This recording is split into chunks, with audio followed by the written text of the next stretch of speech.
Welcome back, everyone, to the Hearthstone Grandmasters. Coming next, a Warrior Mirror. You guys missed it. I know you did from week number 1. Fr0zen versus Eddie.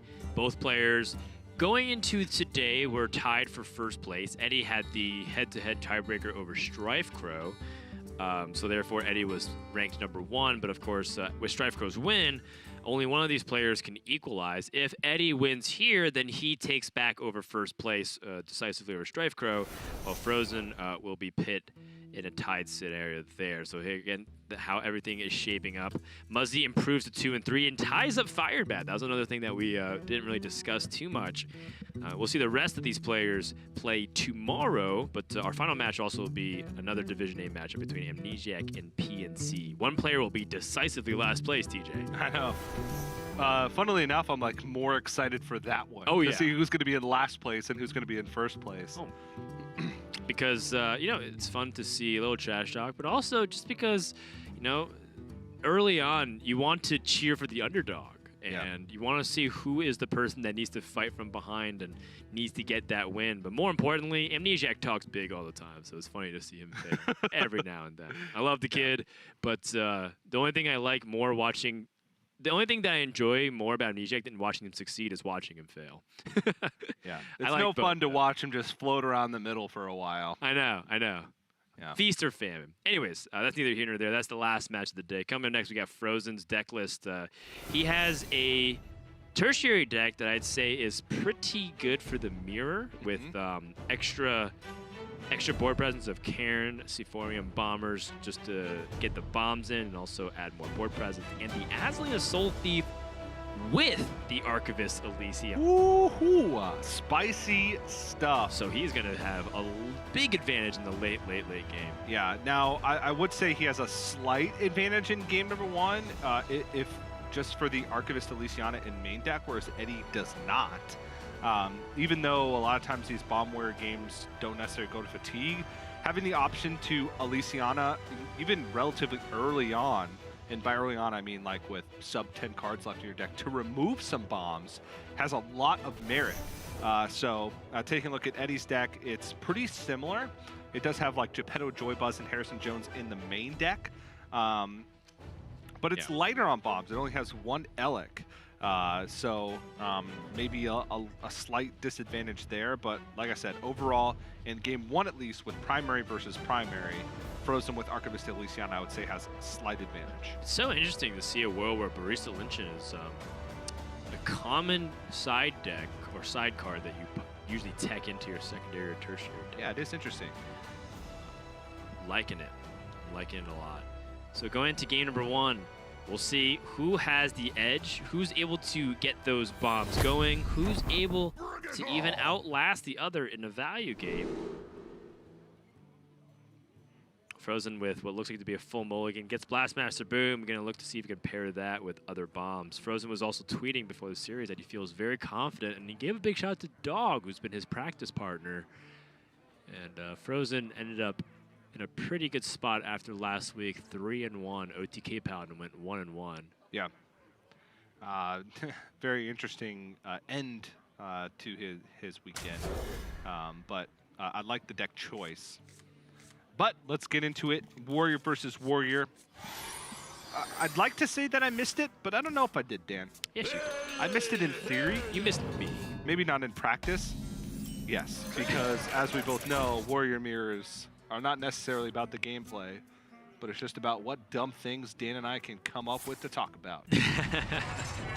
Listen, if you're going to be stuck on the roller coaster, at least you have good company. Yeah, we're hanging upside down for the next 2 hours, Dan. You think it's the last 2 hours? I don't know. Maybe. We'll see. To me. I'd give it an hour. The last match was like 20 minutes. We gotta slow things down a bit. Well, both these players are playing relatively quickly. Yeah.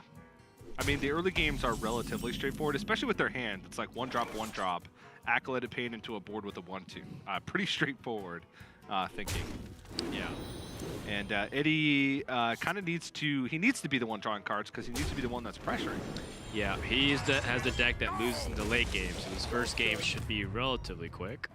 And, well, actually quick paced. Even to the point, wow, using Shield Slam.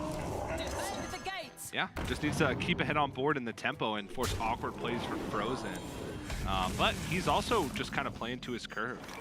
With the Town Crier up, was able to pick up the Commander. Here we go, DJ. Oh, yeah. Oh, this is what I miss. Just militia commanders fighting militia commanders. Until there's no board left for either player. Just I want the gates to be defended. They are very well defended right now, Dan. Fr0zen even has that second augment to Elic, so he could hold on to this Clockwork Goblin in case he picks up that 1 of 21, but seems unlikely. Alternatively, he could just play Clockwork Goblin right now in hero power. I don't know if the armor is what really matters in this position at the moment, but it could be an investment in the future. Looks like he's gonna stop any attempt for magnetizing or make Dynomatic even more awkward on both sides. Yeah. Works well on both ends here. Yeah. Also stops, say, like Ziliax from being magnetized onto Eternium Rover. Makes Wrench Caliber a little slightly worse. What now? Just kind of presents an awkward position for Eddie. He could still go bump Dynomatic. Kills off his own, but also kills off both. So overall, end of the turn, he's got board presence and Fr0zen doesn't.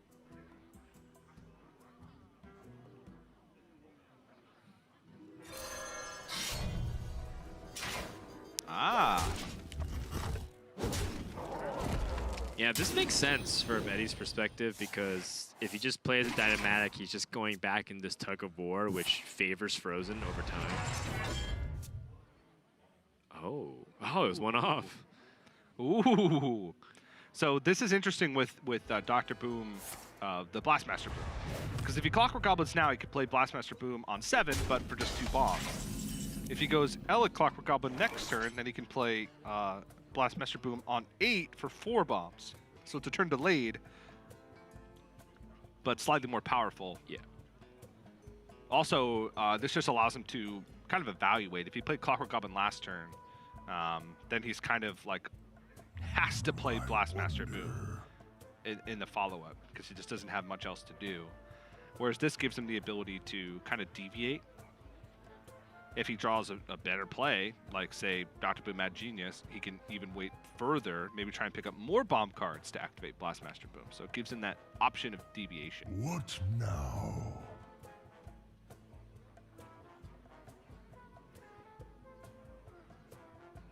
I don't see too much downside to just playing things on the board for tempo here. I think Harrison or Ziliax is totally okay. Yeah. Ziliax is less power, but it's more resilient to the Dynomatic, which is probably why I go for Ziliax. You can Ziliax no bump and just hit and just attack base. I like that. Kind of the best. Yeah, even Wrench Caliber to face. Get those bombs in, unlock Blastmaster Boom if you draw it next turn. Well, you can still get it if you held it. I think in this position it stops Fr0zen from being able to disrupt it. True. Not that Fr0zen could. He has no weapon removal in his primary, yeah.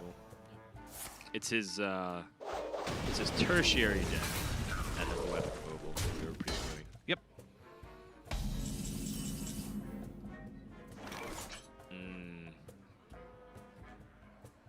Yeah, this Elic draw is sort of that punish for using the weapon swing. Yeah, but he only has one Elic in his deck, so yeah, it's pretty unlikely. Yeah, I don't think it's necessarily incorrect in that spot. It's one of those situations where it panned out that way. Yeah, I think he's more likely to like have a Super Collider swing available to him the next turn. Yeah, that makes sense. Yeah, so getting the weapon swing out of the way makes sense. Well, in this position, Super Collider works out really nicely. Yes, it does.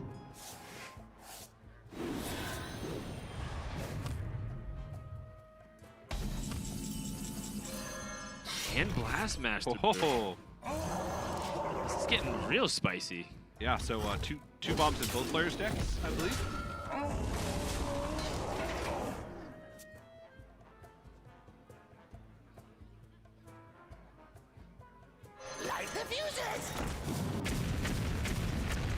What? Oh, never never mind. He does another Dynamatic.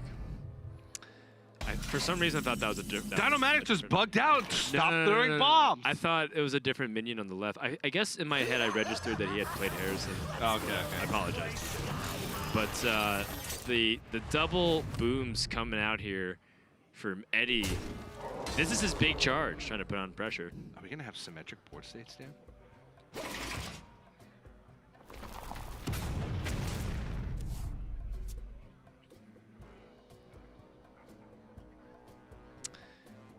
Blastmaster Boom, right back. Is that the correct answer? You're taking a lot of damage if you Blastmaster Boom here. He could Omega Assembly first. Yes. And then if he gets like Omega Destroyer, he could just choose to do that. Could Brawl and then follow that up. Right. That's true. If he wants to Brawl here, he accepts the damage, which is very scary. Because unless your Dynamatic survives, you're taking at least 4 with the possibility up to 16. The average of that is 10.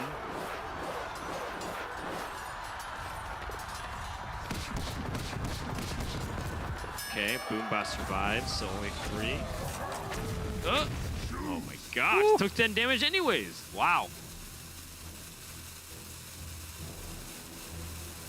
Mega Assembly.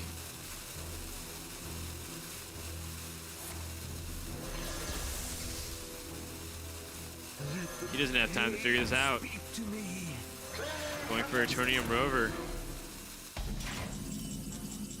He has a Beryllium Nullifier and a Bronze Gatekeeper. Bronze Gatekeeper, which will put it outside the range of a Mega Devastator's Battle Cry. And I wonder if Eddie's going to remove it. Now, neither player has Dr. Boom Mad Genius online, so there's no rush potential. So you'd think, well, why didn't he hold on to Eternium Rover to be able to just play next turn with Beryllium Nullifier to get the immediate armor gain? But they don't have rush. It's a weird world when mechs don't have rush.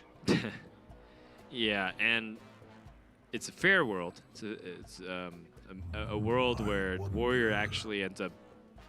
A world that I love living in.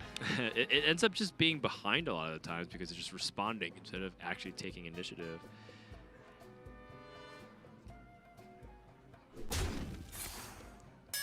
Wow. Whoa, he's trying to kill card draw and the armor gain. And the Boomba survives. Wow. I was not expecting the Brawl in that position. Now maybe Eddie just plays a tempo card here. Harrison Jones? Challenge your opponent? You can get the damage in immediately and Omega Devastate your bomb.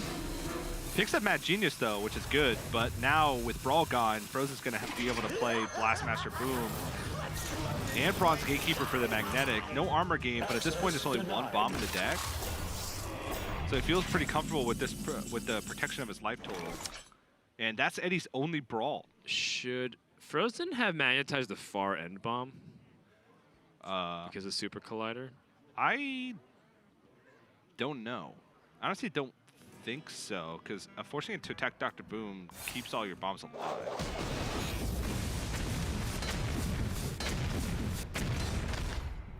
So 8 damage to Eddie. Take another 2 from this. Super Collider plus the Omega Devastator is going to destroy everything. He has Dr. Boom Mad Genius to back up his reload. Fr0zen has Clockwork Automaton and Ziliax though. This is a fairly impactful swing. Not to mention that if that sticks, he can Clockwork Automaton, or he could Beryllium Nullify right back. Yeah. Also has Dr. Boom Mad Genius Shield Slam available to him as sort of a stabilization. And he doesn't have to wait to deal with that. Geppetto Joy Buzz can pick up the second Omega Devastator.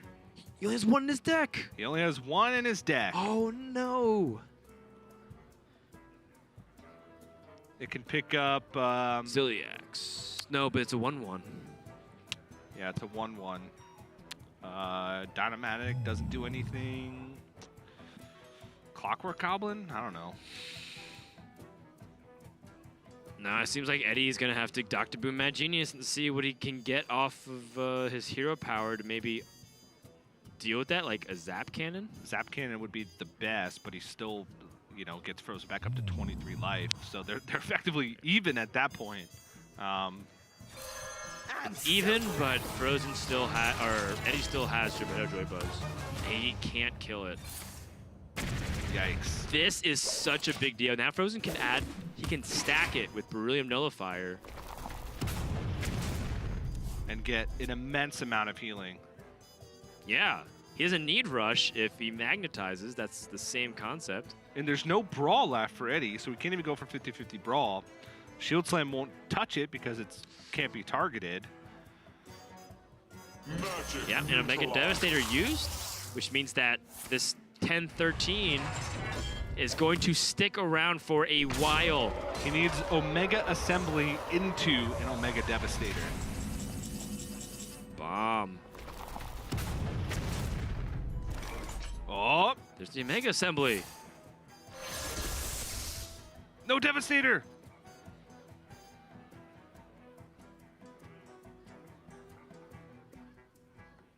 My gosh, the deck building here from Eddie is really starting to hurt with only one copy of Omega Devastator to deal with this. That being said, you don't always anticipate Beryllium Nullifier coming down on a Zilliax minion that is out of range of any removal, even though you have Rush.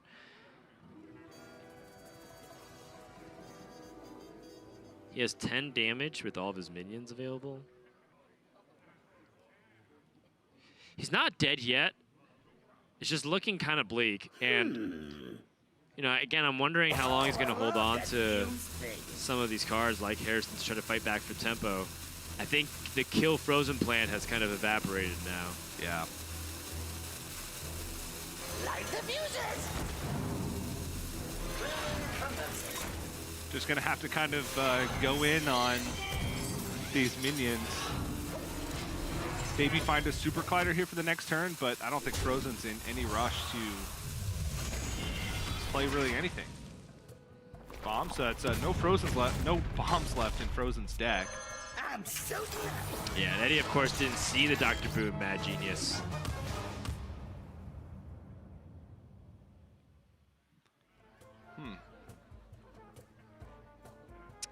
He has the ability with the Seer Power to clear off any one of those minions. He can clear off the armor gain one to try to shut down Eddie's ability to magnetize onto it repeatedly. But Omega Assembly minions were all played, and there's not many magnetic abilities left in Eddie's deck, if any at all.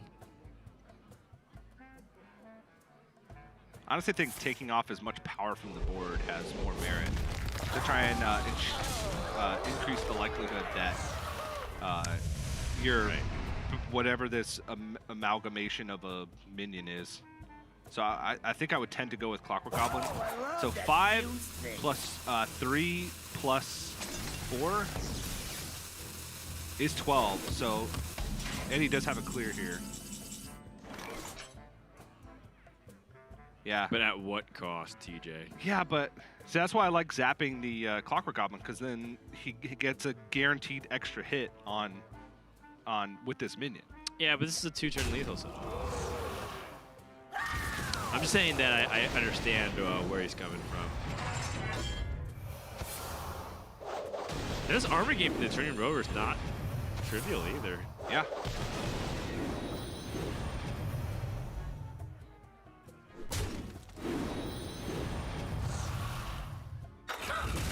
But for Eddie's giving up his entire initiative. He has only the Super Collider, that's it. Yeah, still has an Omega Assembly in his deck, but outside of that, I mean, he's got 10 cards left of just control tools, it feels like. Which is not going to help him in the long run. They're even on fatigue. Bomb plan at this stage not great, because now Fr0zen has Archivist Elysiana to be able to not only extend his fatigue, but while also destroying any bombs that are left over. Currently has no bombs, so that's not even relevant. I'll make you a real toy. So whimsical, Dan. Yeah. Another Town Crier, but no minions to draw here for Eddie. Fr0zen picks up Wrench Caliber. Just starting to get very close at the bottom of the deck, and Eddie doesn't have Elysiana. He does know that Wrench Caliber We'll get Harrison Jones. Yeah. Fr0zen could set up for a bomb out here. I think there's one bomb left in Eddie's deck, so he'd put 2 in with the Wrench Caliber. And set him to 5 exactly.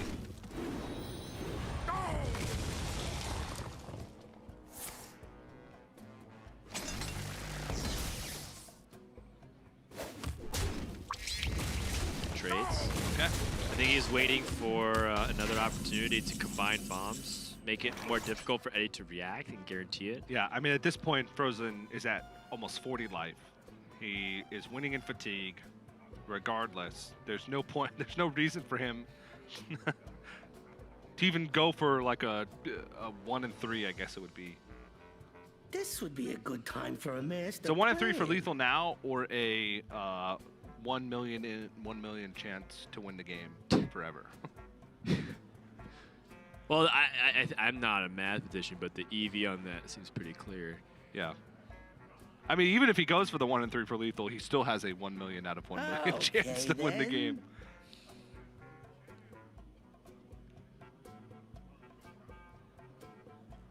Yeah, I'm not really seeing the line here for Eddie to even get out of this position because he's behind the fatigue count. And Fr0zen still hasn't even played Elysiana. He's running out of resources. He has to hope that not only does Fr0zen fade every single draw, he has to hope that Elysiana gets nothing, and he has to hope that his opponent can't answer a few of his minions while he pummels Fr0zen's life total. All right, so 999,999 in 1 million chance because of Mecha Stage. Oh, you're right. Or Pinata into Elysiana. Still a few chances. A few. 2 bombs can be shuffled in here. Doesn't really do too much. Because if he goes for like that critical mass of bombs all in 1 turn, then that's just gives Fr0zen a perfect excuse to play Archivist Elysiana. Right. Ooh, a Mega Assembly from Fr0zen. Omega Devastator. Fr0zen just waiting for the guaranteed bomb kill. Yeah, knowing that Eddie just has a bunch of reactive tools, can just feel free to kind of play nothing. Healthy enough life total, no reason to do anything. Sit back and wait. Delivery drone to a mechanical whelp.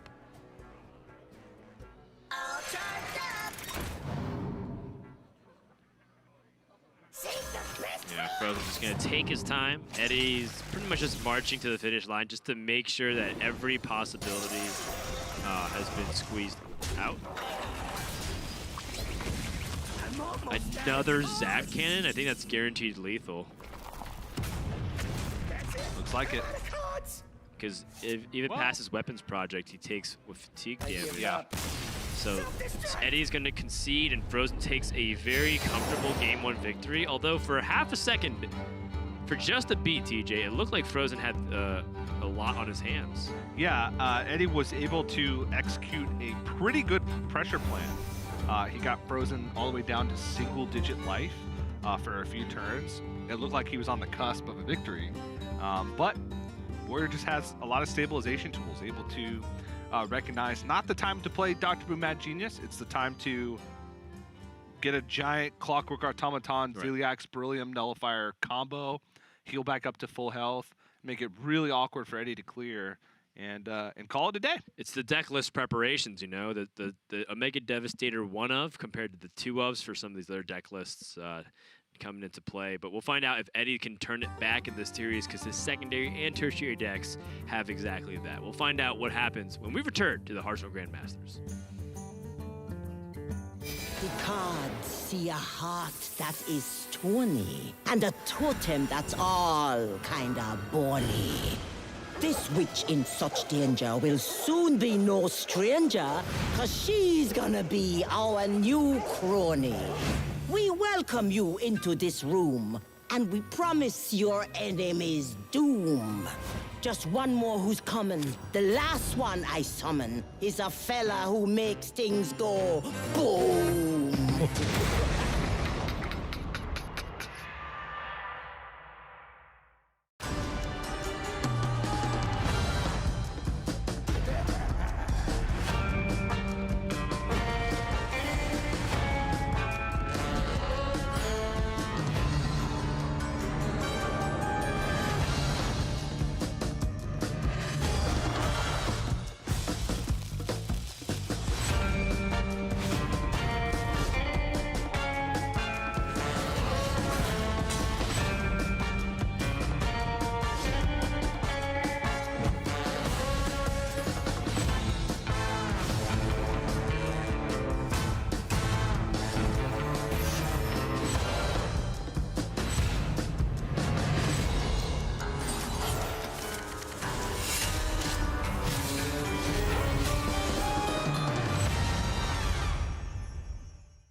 My name is Kevin Casey Eberlein. A Grandmaster means to me that the last year of 2018 was a success. After having so much tournament success and getting to Grandmasters by most of the time just gaining points, gathering points and just performing well in tournaments means that I did something right. My goal was to get to the highest level of competition, and Grandmaster is the highest level of competition, and I achieved it, so I'm super happy.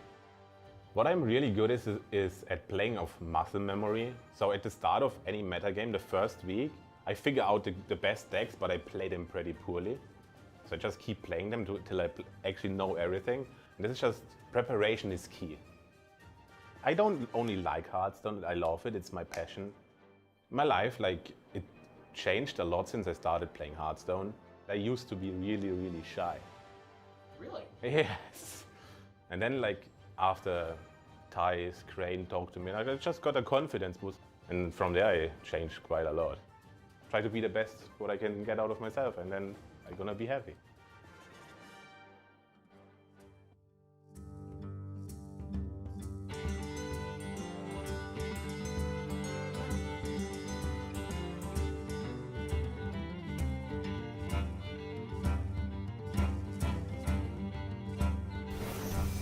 Battle for first place in the division between Fr0zen and Eddie.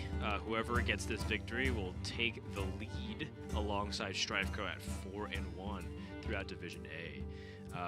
My name is Fr0zen. I'm joined by TJ. If you guys have missed any of the action, we're in our 4th match. Coming up after this series is PNC versus Amnesiac.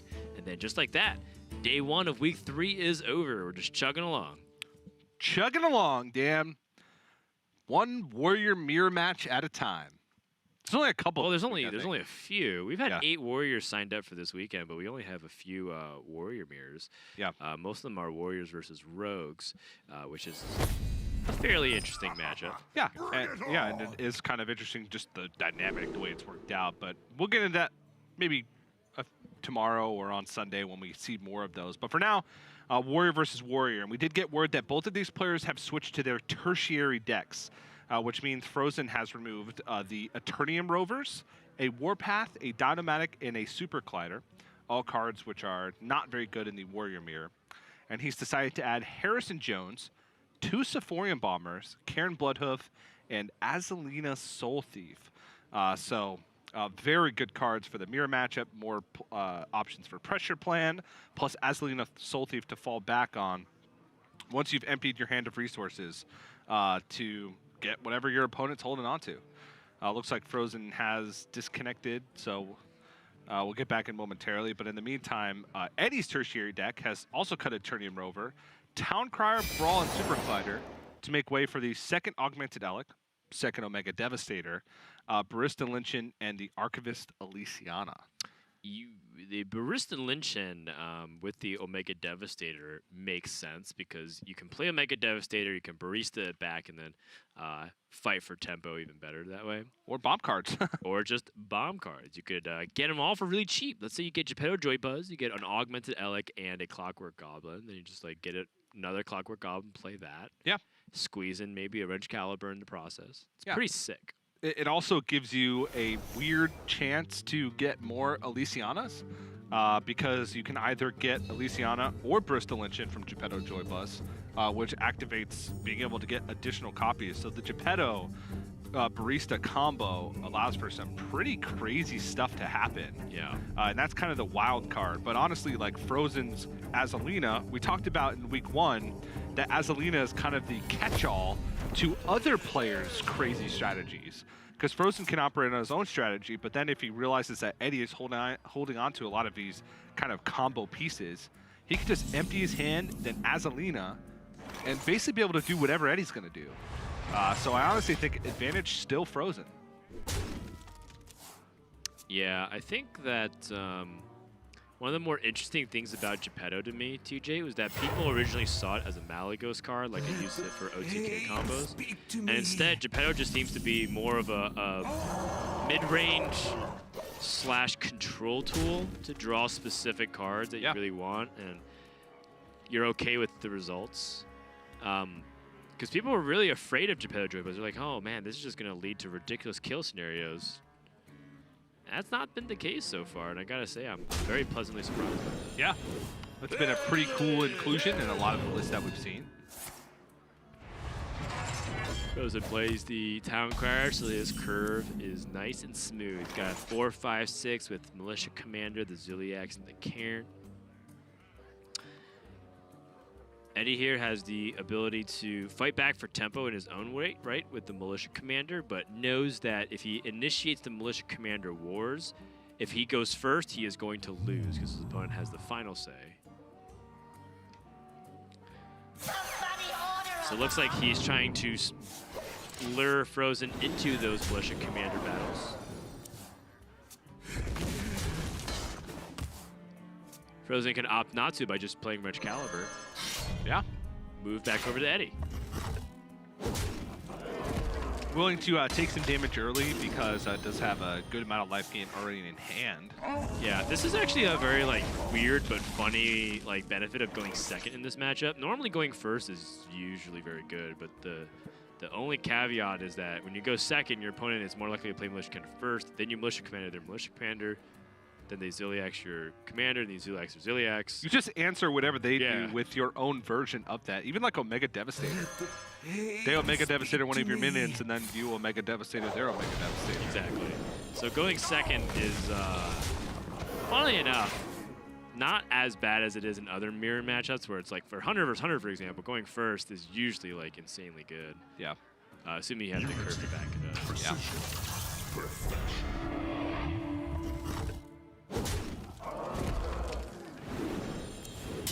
Ziliax a pretty big resource though. As we saw last game, if your opponent tries to go for a pressure plan and you can get some mechs to magnetize Ziliax onto to get big bursts of health in the later stages of the game, but yeah, I think he cares more about setting up for the best possible Cairn. Yeah, setting up, just playing on his curve, which is kind of what his tertiary deck is designed to do. With double Sephora Bomber and Cairn, it's like, just play up your curve, play out your big, or sorry, medium-sized threats, and keep the pressure up. Yeah, it stops Eddie from dropping, say, a C4 Bomber here and challenging his Cairn.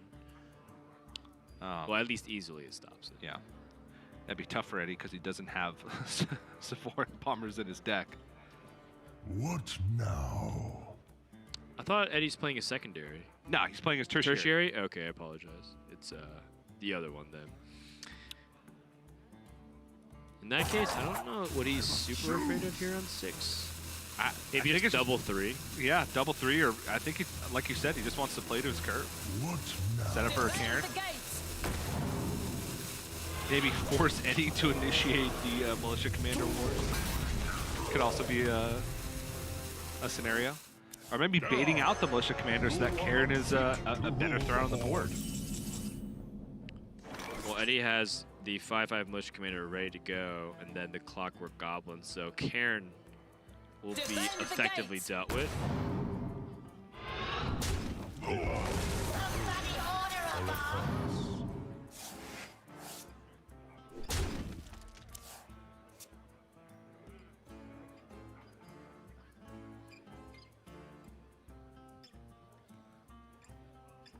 Yeah, Warpath.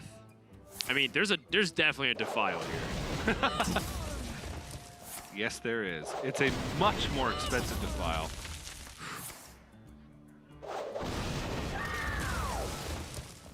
Yeah, Fr0zen was hoping that this Cairn could stick on the board, but the nice thing is that it draws a lot of removal tools. For a Cairn and a Warpath, you killed Clockwork Goblin, a Militia Commander.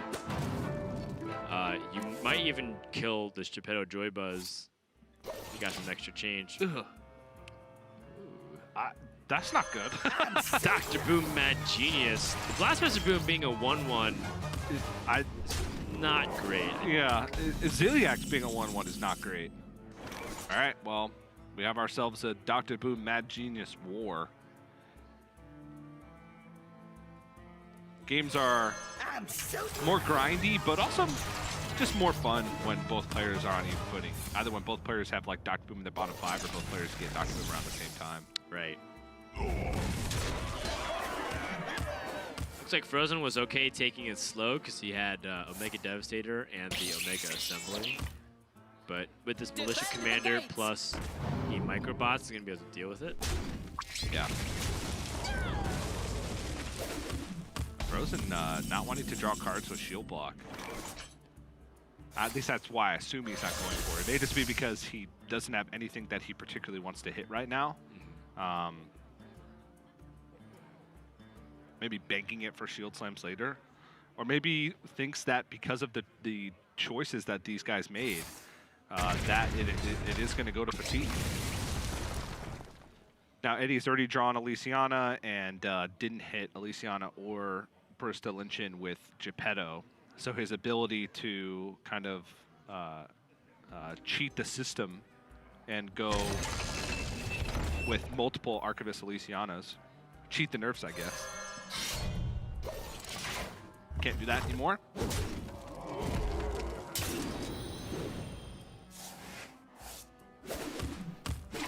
Well, Fr0zen picked up the bomb immediately, goes back down to 18. Not that big of a concern. Still 3 bombs left in Fr0zen's deck, though, so... Fr0zen's also been holding on to these shield blocks and whatnot for a while, so he has a lot of life gain that he could be dropping sometime soon. In this position, I think he has to figure out a way that he can win back the board pretty commandingly. And that way is... Also, he wants to spend cards to make room for Omega Assemblies, so... Going with C4 and Bomber. Interesting that he's really does not want to draw extra cards because a decent Harrison Jones was presented to him there. Right, to stop a Wrench Caliber. Yeah, and he didn't want to go for it. So kind of interesting that Fr0zen realizes I have a lot of resources in hand. I don't need to pick up any more, so I'm just going to hold on to my shield blocks and really stay ahead in fatigue. Right, okay, so he's playing the fatigue game then, because in the past we've seen Warriors not care about that much in the mirror. Yeah. But when you're holding on to shield blocks and card draw, you are respecting your opponent's late game potential, which makes sense given that it is the Archivist and Barista.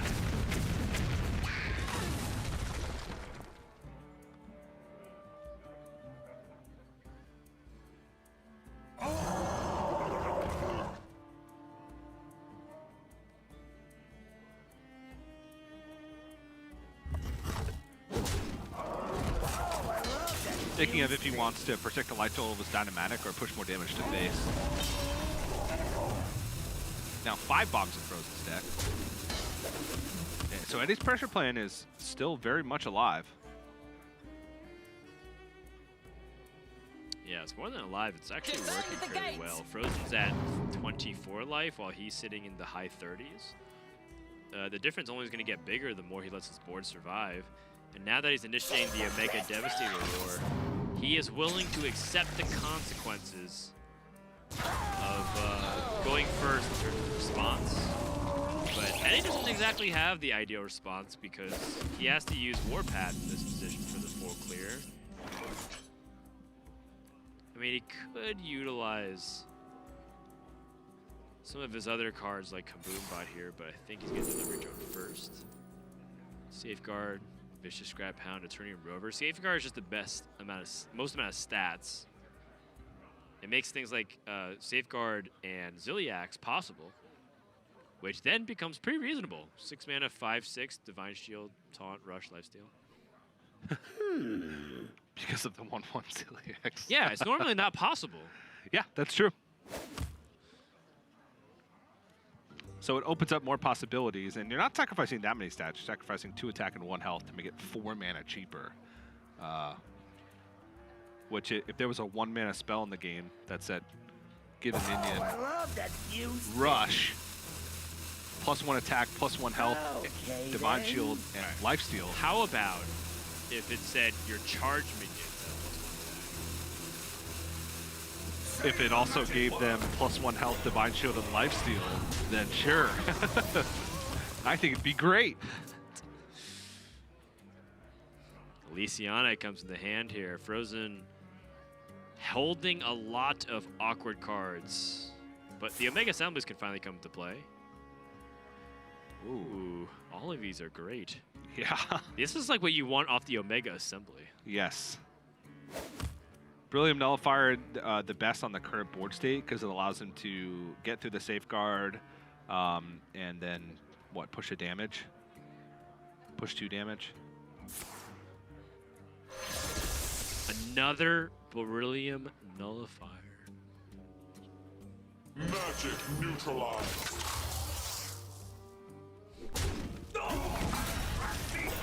Very scary. Eddie also has 0 brawls in this deck. Right. What's actually scary is if Eddie doesn't find a way to deal with that and just keeps stacking and magnetizing. Another bomb taken, so no shield slam available.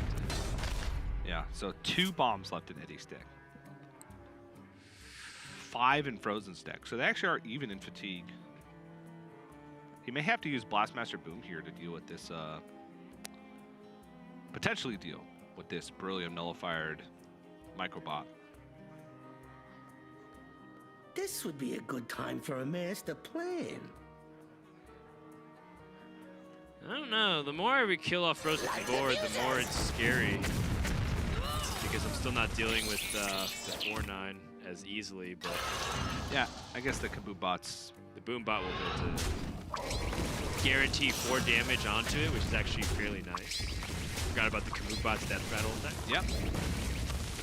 It's a good spot there by Eddie. First bomb come into play here. Still not enough.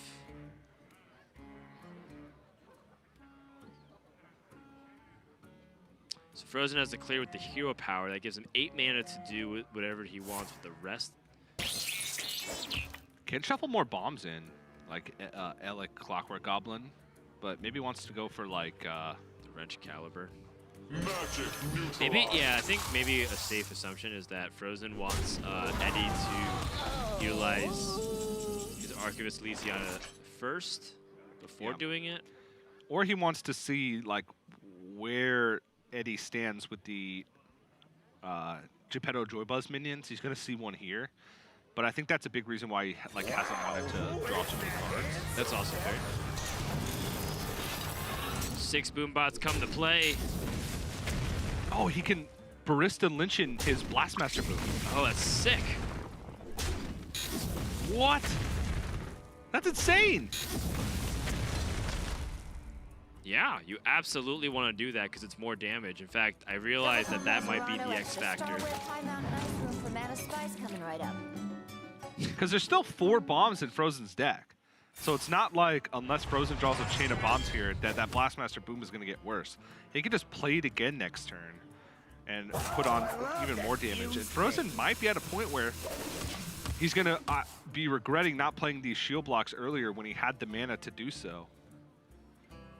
And there's the Azalina picked up, but right now it's just too slow. Fr0zen has too much damage on board to try and forgo that. Also way too much value in hand. So this is where you kind of question that decision until the very late stages of the game when he does have a chance to use it. And I guess that's another reason why it's okay to hold on to these shield blocks, because you won't ever have to empty him out. You can just turn him into, get rid of him later in the game with Azalina. Faithful Lumi. Okay.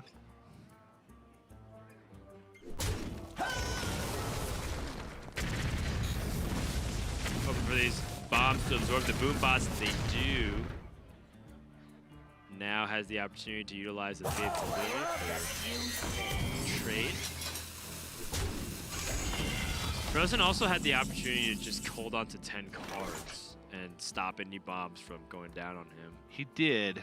He would have traded off his board completely, and he knows that another Blastmaster Boom is in hand. So I think he kind of wants that like absorption. Right. But right now he does not have a solid way of dealing with it. He does have 1 brawl in his deck. He didn't cut one. Yeah, his boom bot damage is going to add up real quick and put so much pressure on the Fr0zen. Wow, who is that handsome devil?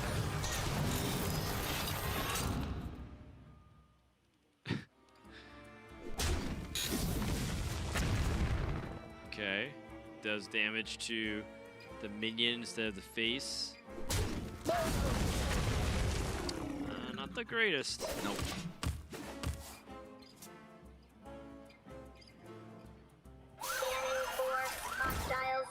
Ooh, this could be big. Yeah, he's hoping the security rover comes up really huge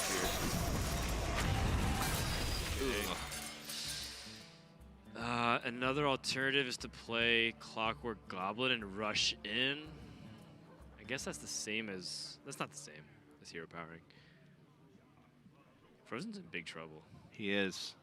He could have gone for like shield block, double shield block, shield slam, This would but be with a 4 good bombs time in his for a deck, it's master like, plan. all right, you can shield block and then have a 1 in 3 chance to to hit a bomb and negate the armor effect. So Yeah. this play was kind of necessary. He was hoping that that first Boombot would hit the Eternium Rover, so then he'd get 2 additional rushes to keep attacking into bombs. This was kind of the worst case scenario, then. killing off the mech that was Love spawned. fuse thing. Because if it hadn't killed off the mech that was spawned, if it didn't kill it or went phase, then he would have been able to attack in another Boobot and have an additional chance for a Eternium Rover to be hit. So this was worst case scenario for Fr0zen. And running out of time quickly.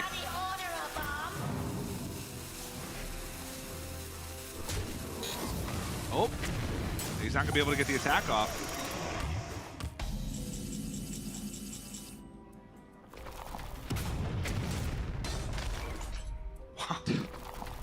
Bombs just going off here. Yeah, just 1 bomb now in Eddie's deck.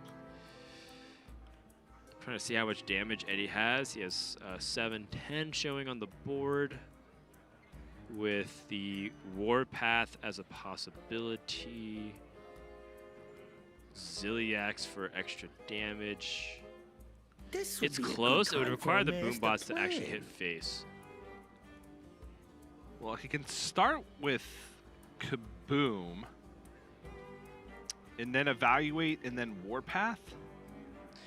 The problem is that the security guards that comes out from the rover Yeah. This would are be a also good going time to for a come out, master so plan. it's about the same. If he Warpaths right now, he actually guarantees that. Or does a minion spawn before the Boombots die? I think the minion spawns from a turn rover first. Okay.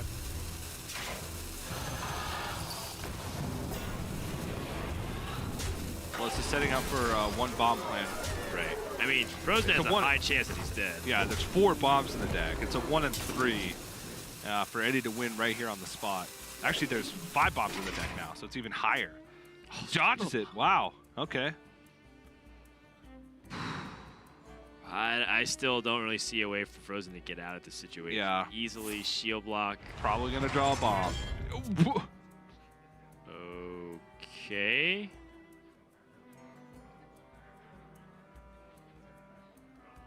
I mean, he's actually got a clear here.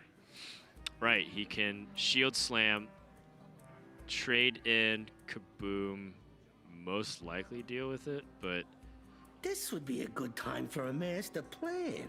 oh man, it's still not very nice and clean. No. Because he's still in that scenario taking Boombot damage unless he wants to throw in like Right. Augmented Elec. And shield block again. Very, very likely to hit a bomb. In fact, probably going to hit another one. Doesn't. Love that fuse thing. Yeah, he was hoping for a clean shield slam so he wouldn't have to trade both of these minions in. Yeah, now he's hoping for absorb on the Eternium Rover. I guess this is like the most efficient way to do it, but does he have enough time to attack? All right, he did.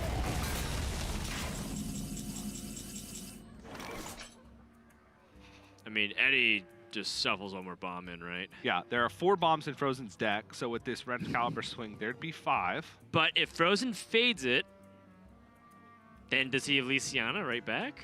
If so, how do you set up for that? And you probably play what, Okay, Harrison? then. You Dynamatic Harrison? I think that makes the most sense. If you swing with the weapon, you set up the best possible board for your opponent to Lysiana defuse, assuming they don't die. I don't even think you had. I don't even know if you attack with Wrench Caliber. Okay, then. Right now you're at a 4 out of 9, you said? Yeah. So it's 5 out of 10. So the percentage just jumped by 5%. This story deserves a new ending. I didn't expect this. I guess this is like the most pressure. Huh. Arcane Dynamo is very interesting. Undasta. Or even just charge damage to the Stormwind Champion. Unity, precision, perfection. Moment of truth. Can Fr0zen survive another bomb? Probably not. Half the time he's dead. There it is. And Fr0zen's dead. That's going to be a tied series. Eddie takes game number 2 with his Blastmaster Boom setup with the Barista Lynchen. Yeah. Funnily enough, you know, we kind of talked about how the Barista package might be a little greedy for the Rogue to take on the Warrior, but for Warrior taking on Warrior seems to work out perfectly fine. Yeah.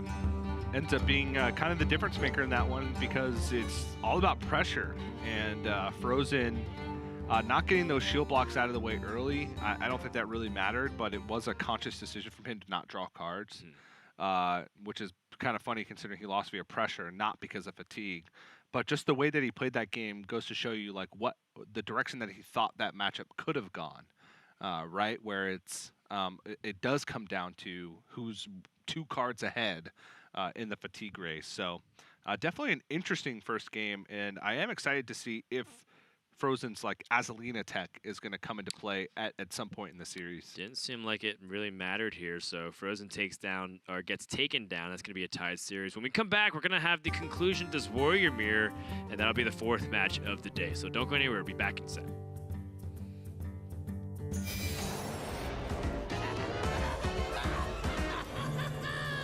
Dalaran will be ours! Once we land, you know what to do!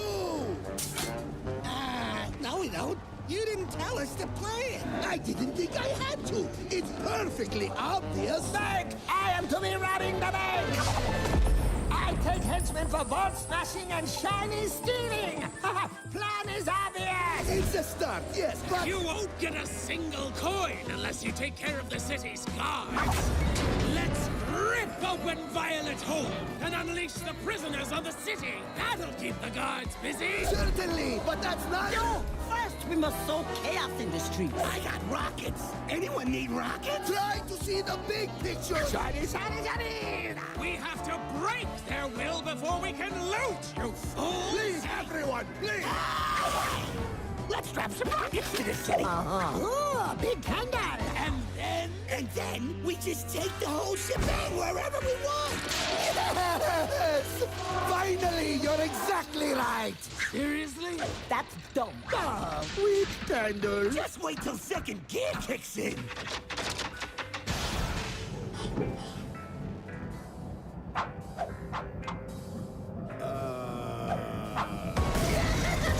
It's just like I said. We're going to take Dalaran for all that it's got. It's a genius plan. It's simple. It should have been obvious. And absolutely nothing will go wrong. So, genius. How do we land?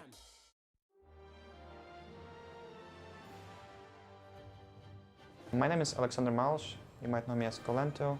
My username Colento is kind of random. I just took it from the MMORPG I was playing. It was the name of one of my characters. My favorite moment in Hearthstone is probably when I won the Game House Cup.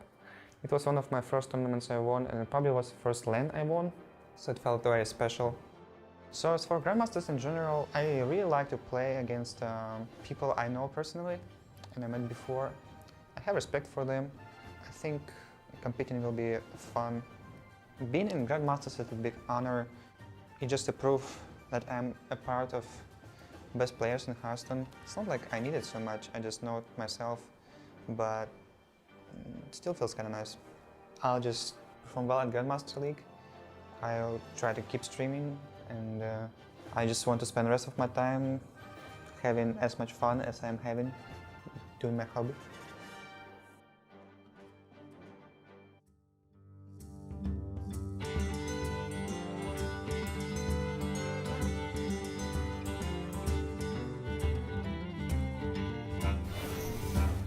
Welcome back, everyone, to the Hearthstone Grandmasters. We have one final game between Fr0zen and Eddie for the Warrior vs. Warrior, and then we'll be off to the final match with Amnesiac going up against PNC. Hope you guys have enjoyed it so far. Do we get any word if we're switching any decks here, TJ? No, tertiary for both players once again. So we're going to be seeing the Barista Lynchen Archivist Elysiana list from Eddie and the Azalina Soul Thief Karen Sephorian Bomber plus Archivist list from Fr0zen. Here's a look at it holistically. Does have quite a few options to play for the pressure plan with double Elic, double Goblin, double Excalibur, double Sephorian Bomber. But it also has that kind of late game tech to go to Fatigue with Elysiana, or to kind of copy his opponent's combo tools with Azalina, Soul Thief. Problem with the deck is it's very heavy. A lot of minions that cost 5 or more. So he can be susceptible to falling behind on tempo, which is what we saw in the last game. And the Barista Lynching tech from Eddie ended up paying off huge.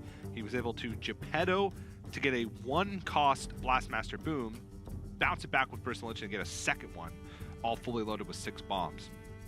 So I said advantage Fr0zen from the get-go, but I also kind of added the caveat that Eddie has the potential to do some pretty broken things with the combination of cards that he has. So that's kind of the wild card factor. Yeah, and it seemed like Fr0zen drew the less useful side of his deck. I mean, he did have the curve, the 4, 5, 6, the Militia Commander, the Ziliax, and the Cairn, but I think he'd much rather just have the Sephorian Bombers and have like the actual Clockwork Goblin, like that kind of stuff, into the Blastmaster Boom. And you can see the big difference maker of when one player has the bomb stacked into the deck versus the other player not having it. And that, as a result, is just more damage and pressure, which I'm convinced is just like the way to win the mirror. We once again didn't really go to the fatigue stage. No, the not game at all. ended with like 9 or 10 cards in both each other's decks. Although, granted, you know, half of them were bombs. But the point is that ends up being decisive factor of the mirrors, and it's like the threat of Elysiana ends up making that change difference, right? Yeah. Compared to actually having it and being able to play it. Yeah. Now, game 1, Elysiana would have mattered because they did go to fatigue. It's just Fr0zen had Elysiana and Eddie didn't.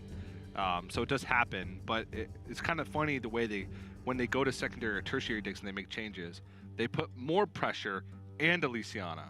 So it's like Elysiana doesn't really matter anymore, but you still have to have it just for the threat of it, like you said. Right. It's more like if you have Elysiana, then now you can start playing a different game plan. If one player does and the other player doesn't, then all of a sudden the game shifts to just being like very one-sided. Yeah. We mentioned that both these players are looking to shape up their record for their region. We have Eddie and Fr0zen at number 2 and number 3, respectively. A win here for either of them will tie Strife, go for the top of the division.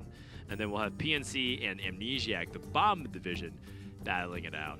Then tomorrow we're going to explore mostly Division B. We'll have some of your favorite players like Dog and Just Sayin make an appearance. And then Monsanto, see if he can defend his undefeated streak going so far at 4-0. Yeah, join Fino from the Europe Grandmasters as players that are 5-0. Would be a very impressive start for Monsanto, especially considering he's kind of floated under the radar a little bit in past years, while a top point earner still has a lot to prove on kind of the biggest stage that Hearthstone has to offer. Yep, these are some of the matches coming in for tomorrow. I'm looking forward to Amnesiac versus Firebat, because they were both teammates on Archon once upon a time. And it was funny because Firebat was like the young kid who was like 18 winning the world championship. The next year, this 13-year-old kid, Amnesiac, joined the team. And then people had no idea who he was. And then 4 or 5 years later, in 2019, now this kid's graduating high school and growing up right before our very eyes. It's pretty cool. Yeah, 13. Pretty insane to think. Right. I mean, we think that he's pretty mature, at least for an 18-year-old. Even back then, he was mature for a 13-year-old. I remember because when he wasn't 18 yet, one of his parents had to travel with him to every event that he went to. Right. And Amnesiac ended up winning the 2016, I believe, Winter Americas Championship back when we separated championships by regions. And his mom traveled with him, and she was on the side of the stage watching his games. And I was asking her if she was nervous, and she said, "Yes, I'm very nervous because I really want to build a new shed." Because she wanted him to win the prize money so she could take it and build a shed. I thought that was really funny. She was incredibly nervous. That shed must have been really important to her. All right, looks like we're getting some technical difficulties, so we're going to go to commercial. When we come back, we're going to find out what the status is between Fr0zen and Eddie. Stay tuned.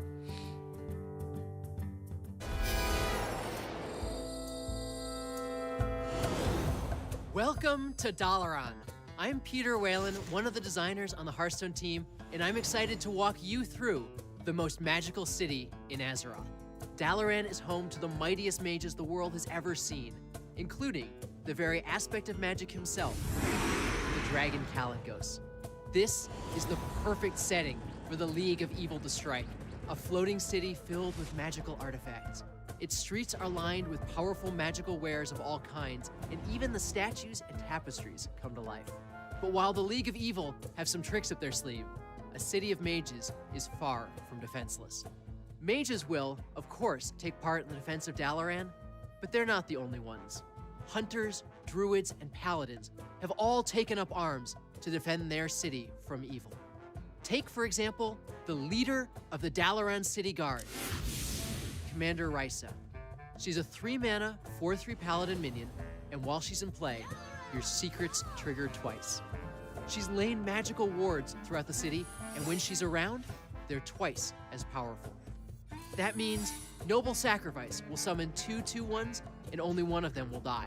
Redemption will summon 2 copies of a minion that dies, and Hidden Wisdom will let you draw 4 cards. But powerful champions aren't the only thing the Dalaran defenders have in store. They also wield a new keyword, Twin Spell. Twin Spell cards can be played twice. After the first time, a fresh copy is added to your hand that you can play anytime you want. Unlike with Echo, you won't lose a Twin Spell card at the end of your turn. This let us make a wide variety of designs. Some Twin Spell cards, like the Forest Aid, are powerful tools with built-in card advantage. Others are smaller and more versatile. Take a look at Ray of Frost. It's a 1-mana spell that freezes a minion or deals 2 damage to an already frozen minion. On its own, that's a mildly interesting card. It's somewhat similar to Ice Lance, but this one has Twin Spell. That means you can freeze 2 different minions, the same minion across multiple turns, deal 2 damage to a minion, or follow up a Frost Nova to snipe 2 targets. You have a lot of different choices, and figuring out the right ones is the key to being a great mage. But why Twin Spell? We knew that for the defenders of Dalaran, we wanted a spell-based mechanic. It is a magical city, after all. You'll see a lot of spell-type things on the Rise of Shadows. Minions that grow based on the spells you have, that enhance or recast your spells, and more cards that care about your spell damage. With all these spell-based mechanics, we wanted a keyword that would enable you to get more mileage out of your spells. Enter Twin Spell. This keyword lets you keep a copy of the spell in hand even after you use it, gives bonus triggers for things like Gadgetzan Auctioneer, and makes you feel like you're casting even more spells than normal. It's also just a lot of fun to play. While Rafam and his league have powerful schemes and devious lackeys, the defenders of Dalaran are far from defenseless. In fact, we've saved the best for last. Take a look at the greatest hope for Dalaran, the mighty, the incredibly powerful, Hey, guys? Hey, what happened to the lights?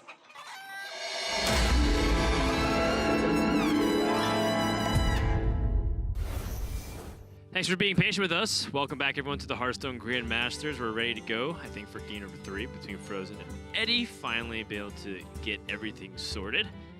I think just a little bit of Fr0zen tech issues, as you guys saw in the beginning of the previous game with the disconnect, just making sure everything is aight before we proceed. Aight. Yep, aight. How are you doing, TJ? Are you aight? I'm aight. Yeah, doing good, Dan. Enjoying watching some Hearthstone games. I love Hearthstone. Great. I'm glad. I hope you do. Do you love it too, Dan? It's really important to me that you also love Hearthstone. I do love Hearthstone. Probably because I balance my life with work and stuff, so I actually wish I could play more Hearthstone all the time. I don't. I don't have a job. I don't do anything. I sit. I don't have responsibilities. I sit at home all day and I play Hearthstone. That's all I do. That is just not true. No, that's... If I call up your wife right now and ask her, she would probably tell you I play Hearthstone too much. That's what she would do. Really? Nah. In fact, lucky if I can squeeze in 2 hours at night. Right, and I'm kind of the same way. I have like a couple hours I can play based off my schedule as well. I always wish I could play more, which is funny because if you ask some of the people who play nonstop, all they wish they could do is to switch sometimes into other Play stuff. less. Play less. Yeah, we find a good balance, Dan. I feel. Yeah, I think so. I always want to leave wanting more, which is definitely something that is with this matchup, because you're always left wanting to be even greedier than your opponent when you have Elysianas. That said, with these opening hands, seems like they're fairly similar and mirrored across the board. A little bit more bomb generation over on Eddie's side because he has the double Wretch Caliber and the Clockwork Goblin. Yeah. Oh, well, now that's completely evened up. Fr0zen's drawn both of his. Eddie does have Harrison Jones to answer if Wrench Caliber were to come down. It seems like the... Wow. So Fr0zen's on the idea that he has to take this game very slow. And then Eddie's just kind of been charging through with bombs. I don't know. This game plan worked out well for Eddie last game. Right. He was playing proactively. He drew bomb card. He played a bomb card. That's effectively what it was. And he put Fr0zen under so much pressure that he kind of just crumbled at the end. Now it helped that he had 2 Blastmaster booms. But that's the way he built his deck. And I wonder, I kind of wonder what's giving Fr0zen the nod to playing it more slowly. Well, I guess he just wants to collect actual value as opposed to just hitting the life total right now. Okay. With the Wretch Caliber. If so, that's pretty understandable. Eddie has the Harrison Jones ready to go, and he is unafraid to do so. Maybe this gives Fr0zen some comfort in knowing that he can do the same right back to Eddie. But it does seem to be a difference in opinion on whether or not Fr0zen feels comfortable to play Harrison Jones, because he didn't want to draw too many cards last game, and then by the time he needed to draw cards, he was already dead.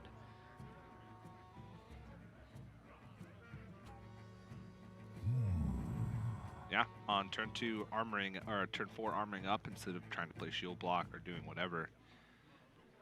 Now Eddie's making the decision of, do I kill these 1/2s? So I wait for Alec for this Wrench Caliber swing. They're not that important of tools. All right, now he's going to unleash a shield block. He saw a card draw from Eddie, so I think that unlocks the card draw from him. Yeah, just wants to stay even. Deuce 1/2's chipping away. Oh my Wow, gosh. that's a full 3 bombs and a Blastmaster boom on 7.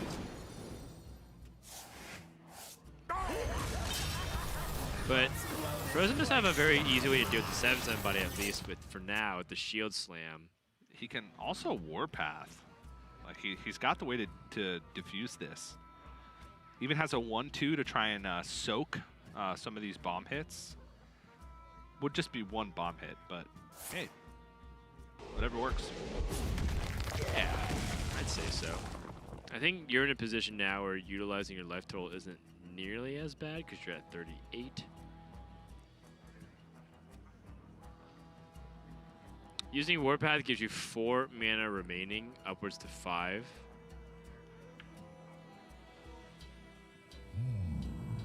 Does Fr0zen want to toss in something to absorb Boombot damage? I think your life total isn't super important right now. It's definitely something that's important as the game goes on. I think he'd rather have a minion stick than try and absorb 1 to 4 extra damage. Debating whether or not this Warpath is worth it, but the Warpath is not fantastic in the matchup at the get-go. This is only 1, however, which may make it, or him a little bit more reluctant to use it. And pretty minor outcome from the bombs. 6 bombs ended up dealing what? 11 damage. 11 damage. It's the only bomb in Eddie's deck.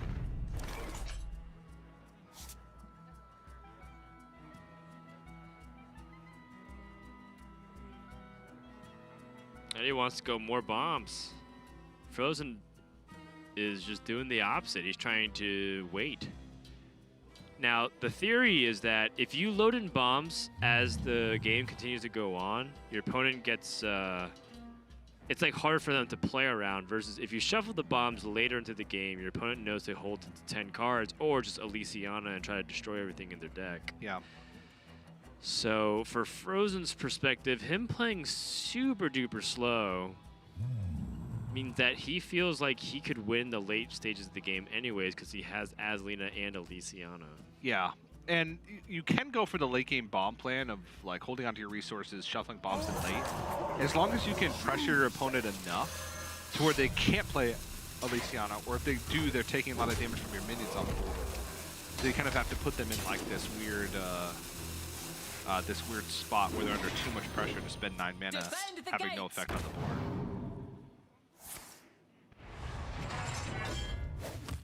Fr0zen's just playing Control Warrior. Slow defensive play. Yeah. Eddie powering through, shield blocks.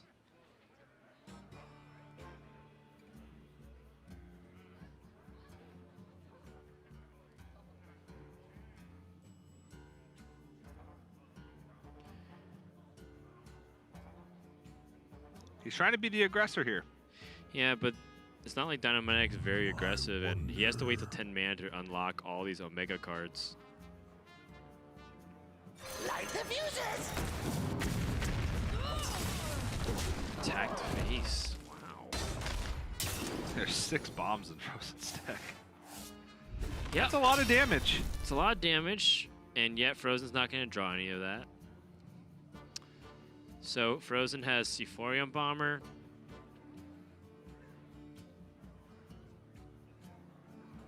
Looks like he could drop a Clockwork Goblin, and finally Fr0zen starts shuffling bombs in. Coin Hero Power. Interesting. Well, does need to make space in his hand for a Mega Assembly. Might as well trade that coin for 2 life, which may just be its best use at this point. Fair enough. All right, now we get to the real meat of this matchup. Right. The Omega turns. Omega Devastator. Omega Assembly. Omega Lull. Just need some Omega Defenders in here.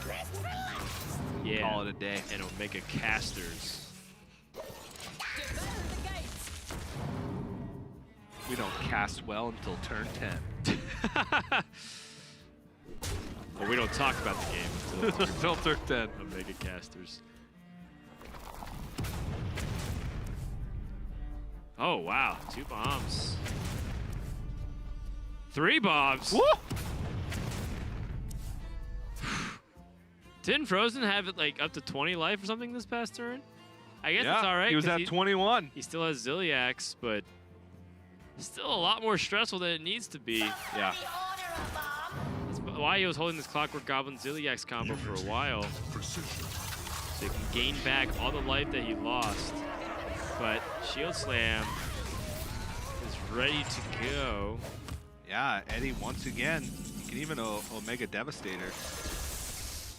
Picks up another Clockwork Goblin. Oh, man. So he's really going in on the This pressure has plan. gotten that way out of control. You know, it's like Fr0zen played very defensively for a while and was hoping that he can have a swing turn, but with double Omega Devastator, Fr0zen doesn't get that chance. And now Fr0zen might die. There's 4 bombs in his deck, so 25% of his deck. All right, 3 bombs still. What? Still 2 bombs. He needs some type of armor gain, and that's not it. He's just dead. Can Omega Assembly again. Safeguard? But even then, Eddie's got Shield Slam. He's got Warpaths. Fr0zen's just dead. And the aggressive game plan here from Eddie versus the slow defensive play from Fr0zen. And that's partially why shuffling in the bombs are so powerful, because you can't account for when they end up popping. It's one of those things where it's the element of surprise that really hurts the most. And Eddie's got the lethal here.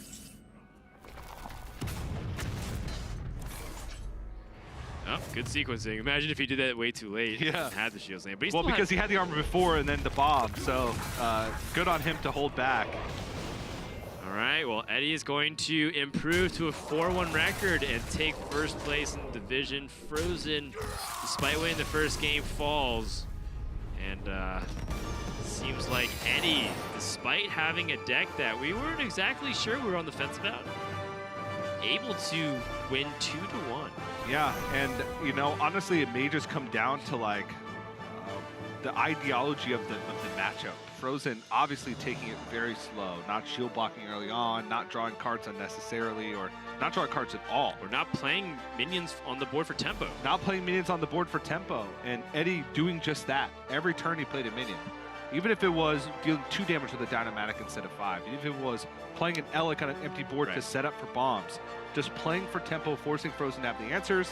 And you can say, oh, well, he drew all his bombs early. He still had 2 bombs left in the deck with 12 cards left. Like, it's not, he drew all of his bombs in kind of a cluster, but whether those had come all at once or spread over 4 turns, you're still looking at the same amount of life for Fr0zen at the end of the day. And Eddie, like I said, his ideology of the matchup just kind of pays off. And now, even if you look back to week 1, we've seen Eddie win this pressure plan Bomb Warrior Mirror like 4 times now. That's right. 4 games. 4 games. That's yeah. Right. Eddie's joining with us for a couple words on his victory. Eddie, are you there? Yeah. All right, so congrats, man. You're starting to get a little bored of coming to all these interview sessions, aren't you? So talk to us a little about the games. It seemed like, you know, there's just 2 different trains of thought. One player just being very like tempo oriented, and the other being very defensive. Was that kind of how you expected the match to pan out, that you'd be the one trying to make stuff happen and Fr0zen just being very slow and reactive? I definitely think that he should be the defensive side on game 1, right? Because I don't have Archivist, so basically I have to just play my cards and try to get there, right? I never win in fatigue or any other ways. And but I think after like game 2 and 3, his side decks is pretty good too, right? He has he has Karen, he has like pressure as well, and he should know that I cut the brawl and just run like more aggressive stuff. So I personally think that Bomb Warrior should go to like a tempo matchup more than a value matchup. So you kind of personally, I like to play my cards out and just hit my opponent in the face, because the damage are very effective, right? Warrior, like, it's not like old Odd Warrior where hero power is for every turn, and I believe that's the best way to play the matchup. Well, after watching you play, and more importantly, after watching Fr0zen try to make that defensive play work without dropping minions, I'm inclined to agree. Yeah. But again, small sample size, so I'm not exactly sure. Eddie, talk to us a little bit about your choice for Warrior. 3 weeks in a row, you've played Warrior. I think you're the only player to do so. Is that because you love Warrior and you have a thing, and it's your special class, or is it just because once again for the 3rd week in a row you're making that read on the meta? I definitely think that Warrior is one of the top tier classes right now, and looking that this week, practicing towards this week, I kind of predicted that there would be way less mages, a lot of Hunter and Rogues. The one thing about Hunter is that it's very weak against Rogue, and I was thinking to either play Rogue or Warrior, but I was thinking, what if people just bring Warrior to counter my Rogue? And I personally think that Warrior against Hunter is not as bad as people think, so I decided that it will probably be a good call, that I get to farm the Rogues and have a reasonable matchup against Hunter. Interesting. So you side with the traditional thought that Warrior beats the Rogue. Yeah. We've heard some interesting differing opinions there so far today. Yeah. What do you kind of think of? I know this is not a list that you brought, but obviously you have an eye on kind of the rest of the metagame throughout Grandmasters. What do you think of kind of the evolution of Rogue throughout the weeks of Grandmasters, and where players have settled this week with a lot of players going for like the super greedy, value-oriented Rogue? I definitely think that Spirit of the Shark kind of tempo rogue, maybe it's kind of way to go. I'm not too sure about the Water Rogue. If Water Rogue seems like a deck that is good in the mirror, like in the Rogue mirrors, because you get to land siege and it's very hard for your opponent to deal with. Overall, I think Rogue is in a pretty fine spot, even though after the nerf. But I didn't get to chance to watch Muzzy play against Firebat, but I personally don't think the pirate package is as decent. But he definitely, Muzzy probably practiced enough to know. I didn't have a chance to watch, but. Well, he wrecked him. Yeah, if it you, was, I mean, spoiler alert for you if you wanted to watch. He destroyed him. Yeah, turns Okay, out that's Captain interesting. Greenskin's still really scary. Captain Greenskin and Leroy with Wagglepick is still very scary. Yeah, that for sure. I just think that preparation and the mana usage needs to be like, you need to spend more mana basically. You don't get to cheat as you used to be. Yeah. So, but if it works for Muzzy, definitely, probably people didn't look at it. Yeah, I mean, the theory is one thing, the data is another, but the result is almost everything here, being able to just get the win. So congratulations, Eddie, on your victory, and good luck later this weekend on your next match. Thank you. All right, so with that, the stage is set, TJ. We have one final game here for kickoff of week 3. And the battle for last place. The battle for last place. There can only be one. So when we come back, PNC is going to take on Amnesiac, the lone mage of this week. And I've heard some choice words from Amnesiac's peers that he doesn't know what he's doing on mage, but maybe he can prove them all wrong. So don't go anywhere. More Hearthstone Grandmasters action when we return.